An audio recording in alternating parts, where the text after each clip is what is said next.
Once upon a time, the Smurfs gathered in Smurf Village to plan a surprise party for Smurfette's birthday.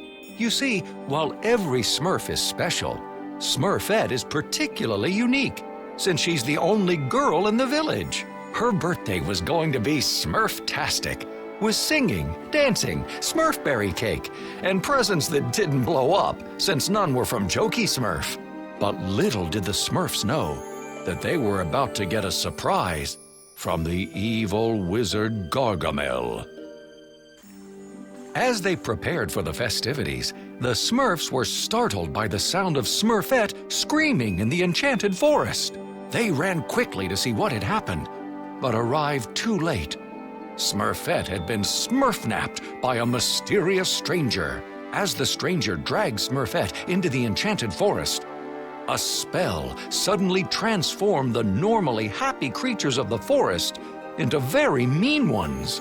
The Smurfs panicked and in the confusion accidentally bumped Papa Smurf, sending his magic Smurfportation crystals flying into the air and right into their mouths. Once swallowed by the Smurfs, the magic in the crystals activated and opened a portal that Papa Smurf knew would help them find Smurfette. The Smurfs jumped in, ready for any danger that might come their way. Let's continue our story. When the Smurfs arrived in the spooky woods, they found Smurfette held prisoner. The Smurfnapper, who called herself Vexy, looked like a Smurf, but was pale in color rather than blue. Gutsy Smurf demanded that Vexy release Smurfette, but she refused, saying that she was taking her sister back to their papa. Vexy then carried Smurfette off even deeper into the forest. But before the Smurfs could stop her, a cursed frog leaped out and attacked them. While the Smurfs defeated the cursed frog, Vexy had taken Smurfette deeper into the spooky woods, where the Smurfs knew Gargamel often lurked. Suddenly, a second portal burst open, and they smurfed into what was surely going to be even more danger. The Smurfs jumped out of the portal and into the spooky woods. Almost immediately, they became lost, and Grouchy Smurf made sure they all heard about it. But before he could finish complaining, the Smurfs heard a sinister yet unmistakably familiar snicker echo throughout the woods.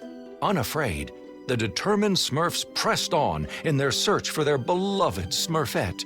Papa suspected that she'd been taken to Gargamel's hovel. As Papa Smurf suspected, Vexy had taken Smurfette to Gargamel's hovel. As the Smurfs made their way inside, they found Smurfette trapped, while Vexy mixed a strange potion. The Smurfs pleaded with Vexy to release Smurfette, but she refused, telling them again that Smurfette was her sister and belonged to their true papa, Gargamel. But the Smurfs are Smurfette's real family, and they remain determined to free her. Vexy finished mixing her potion and set the bottle on the ground. The potion opened another portal, which revealed their old nemesis, Azrael. Vexy grabbed Smurfette and leaped into the portal, but when the Smurfs tried to follow, Azrael stood menacingly in their path. The Smurfs knew that they would have to deal with a snarling Azrael before they could continue. It wasn't easy, but the Smurfs managed to overcome Azrael. Papa Smurf had peeked into Vexy's portal just before it closed and saw a familiar place, New York City. Luckily, the Smurfportation crystals allowed them to open another portal to the same place. Even though they realized New York might not be completely safe, the Smurfs knew it was also home to some very good friends. The portal dropped the Smurfs off at the home of Grace and Patrick Winslow, their human family. Excited to see them again, the Smurfs told the Winslows about Smurfette's capture and asked if they knew of Gargamel's current whereabouts. Just as worried for their friend Smurfette, the Winslows said that Gargamel was now a world-famous magician. Tonight was his last show in New York before leaving for Paris, France. With no time to waste, Patrick gave Papa the location of the theater in Paris where Gargamel's show took place. The grateful Smurfs then said their goodbyes to the Winslows and smurfed a new portal, heading for their next stop in New York. As soon as the portal opened, the Smurfs spotted Smurfette, now held captive by Gargamel, Vexy, and another Smurf-like boy creature who shared her same pale color. It was Hackus, Vexy's brother, who, like his sister, had been created by Gargamel. Gargamel was shocked to see his enemies, the Smurfs, appear. But his initial surprise was short-lived. He ordered Vexy and Hackus, his naughties, to attack.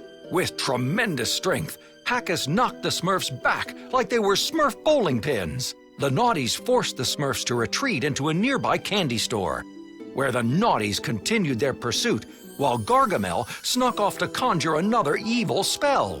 While it may have been just the two of them against the Smurfs, the odds somehow seemed stacked against our heroes.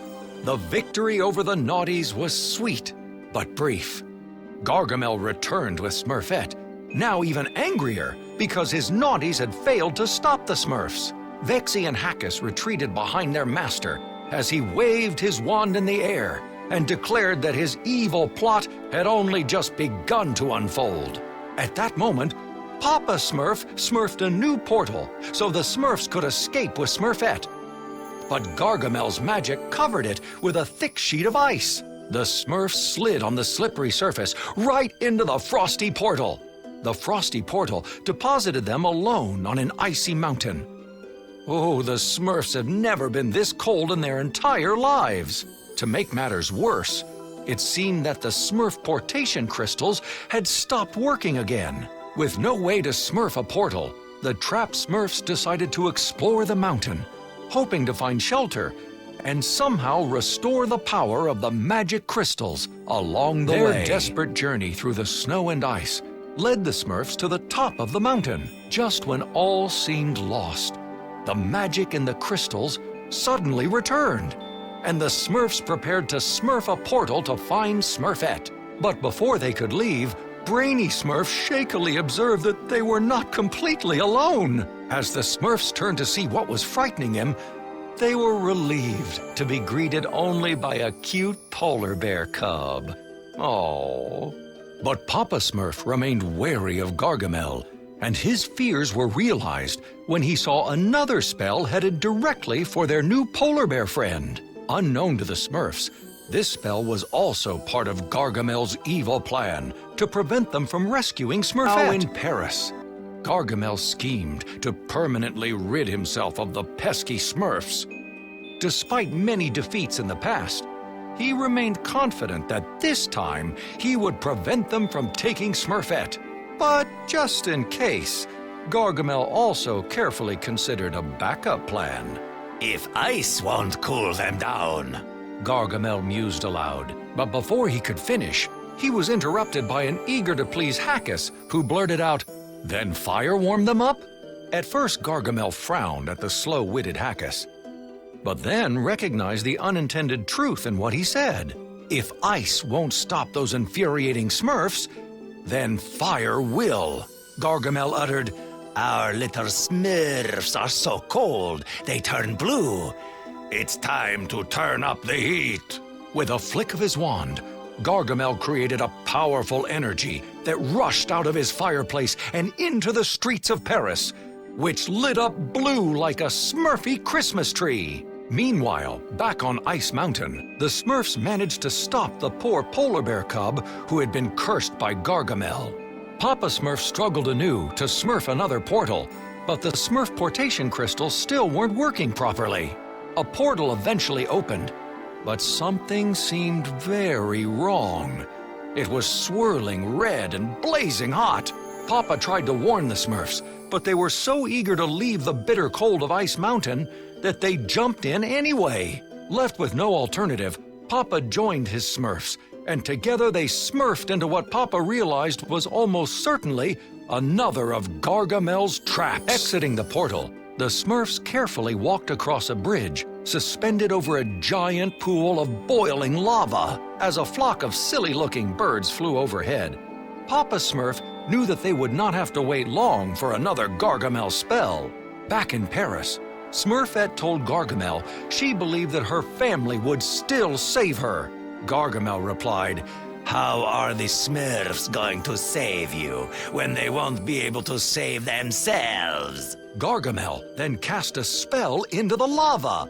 Forget about the Colonel. Let's see how they like a wizard's fried chicken.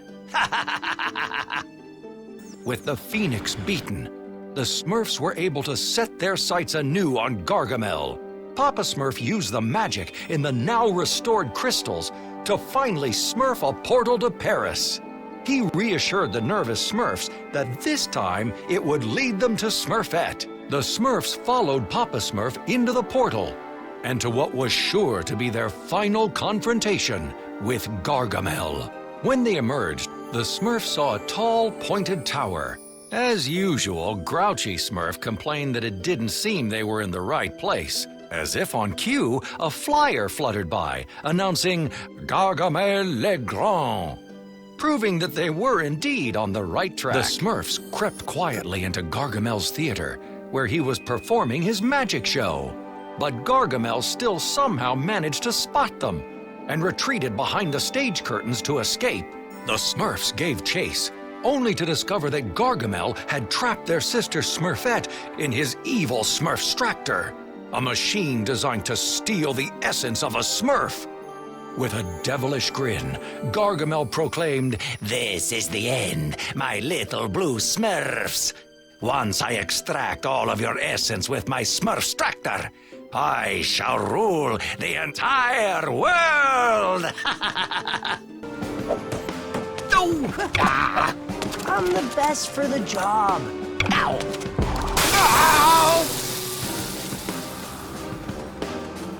You Smurfs made Luanda hate me! Just remember, this won't be the last time you face the mighty Gargamel! I do enjoy adventuring. The Smurfs rallied to save Smurfette. As the battle raged on, Gargamel stumbled into the Smurfstractor, damaging it.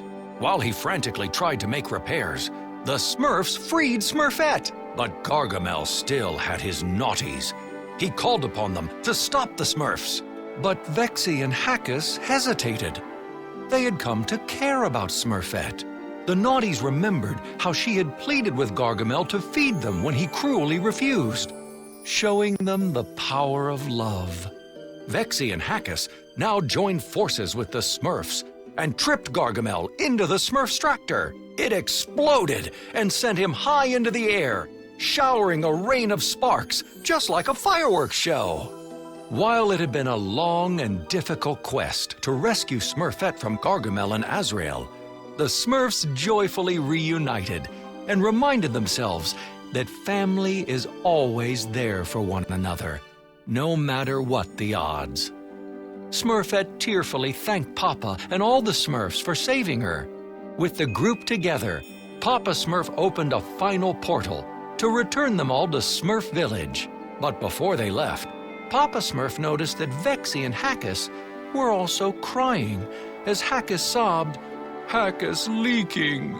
Papa knew the naughties were really Smurfs at heart, just like Smurfette, even though they had been created by Gargamel. And now they had turned as blue as any Smurf. Smurfette told the Smurfs how it happened. Gargamel had used a potion on the naughties, the same secret formula that had changed Smurfette herself so many years ago.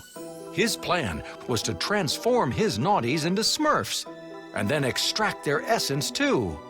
But this plan, like all his others, had been foiled by the Smurfs. With Vexy and Hackus along for the ride, the Smurfs leapt together into the portal to return home. Back in Smurf Village, Smurfette's birthday party was now finally underway. Every Smurf, including Vexy and Hackus, gathered around her Smurfberry cake to celebrate. As the Smurfs sang and danced, their troubles with Gargamel became a distant memory. Life for the Smurfs had returned to normal. That is, at least until their next adventure.